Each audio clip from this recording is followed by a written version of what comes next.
Comme toutes les semaines, je vais vous faire découvrir le top 50 d'un pays. Aujourd'hui, on part dans le pays du père de Big Fleoli, l'Argentina. Je ne sais pas du tout pourquoi je le dis comme ça, mais dès que j'entends Argentine, j'ai envie de dire Argentina avec l'accent. Bref, c'est parti. On commence très fort ce top 50 spécial Argentine avec Paulo Londra, il est 13e.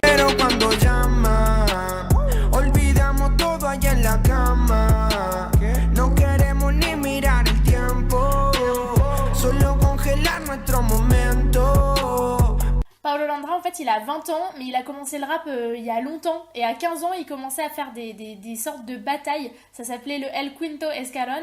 C'est un peu comme les rap contenders qu'on a ici. Et il s'est fait connaître grâce à ça. Je vais vous mettre un extrait pour que vous visualisiez un petit peu ce que c'est.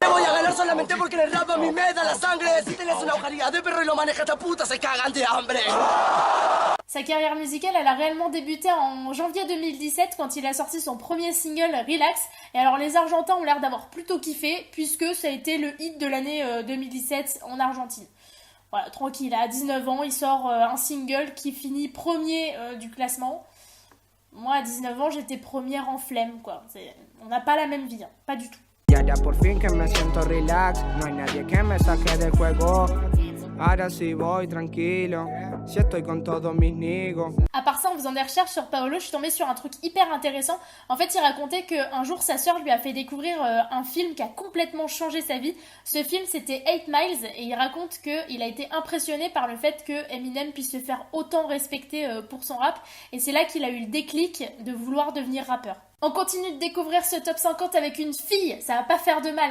Girl Power, c'est Sofía Reyes, elle est 27e du top 50.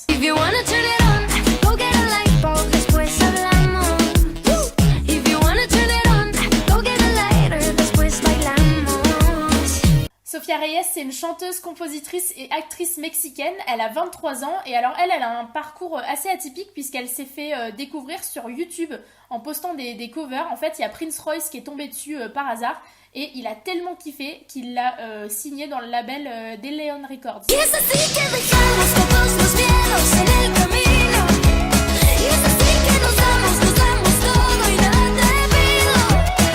Elle a sorti un album début 2017 qui s'appelle Louder. Je vous invite à aller découvrir cet album et puis aussi tous ses clips sur YouTube qui sont vraiment bien. Le prochain il s'appelle Sebastián Yatra et il est 5e du top 50.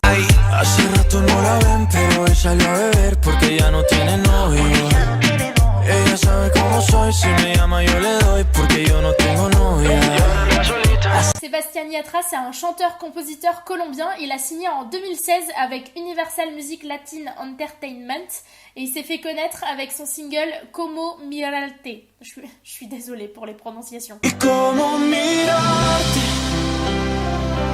esos ojos que me dejan en enero, cuando sé que no son míos y me muero, el destino no nos quiere ver pasar. Il a commencé à faire de la musique très tôt et à 12 ans, il a carrément décidé d'en faire son métier, c'est-à-dire qu'il a commencé à chercher une équipe pour pouvoir faire de la musique à 12 ans, quoi. Moi, à 12 ans, je pensais qu'à manger, hein, donc, j'ai 22 ans, ça n'a pas changé, finalement. Je pense toujours qu'à bouffer. Comme quoi, quand on a des rêves dans la vie, il faut les suivre. C'est le message qu'il faut passer.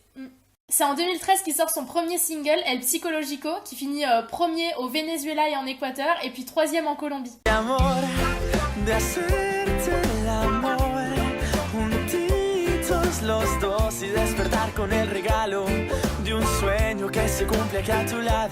Finalement c'est cool, il a réussi à réaliser son rêve. Heureusement que ses parents lui ont pas interdit de faire de la musique à 12 ans. On termine avec le 20e du top 50, il s'appelle Doki.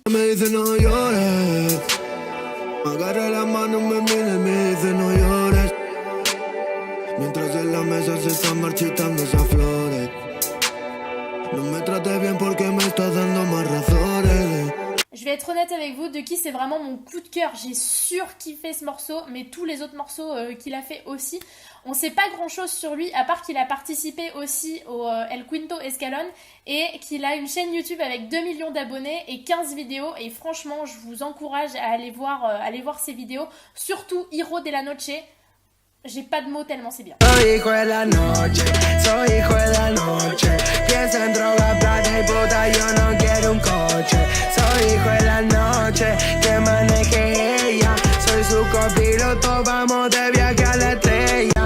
cet épisode du Tour du Monde au top 50 spécial Argentine. J'ai appris trop de trucs en préparant cet épisode, c'était hyper intéressant. Je crois même que c'était vraiment l'épisode le plus intéressant que j'ai eu à faire. Bon, en même temps, j'ai fait que 3 épisodes, donc faut que j'arrête de m'emballer là. Mais j'espère que ça vous a plu autant que moi, ça m'a plu de le faire. Et ça m'a grave donné envie de partir en Argentine tout de suite, quoi. Comme d'hab, partagez cette vidéo si ça vous a plu, mettez un pouce bleu et puis dites-moi en commentaire dans quel pays vous aimeriez que j'aille la prochaine fois. Et puis n'oubliez pas de rajouter ces titres dans votre playlist. Franchement, il y en a, ils sont trop bien. Vous pouvez pas ne pas les rajouter. À la semaine prochaine.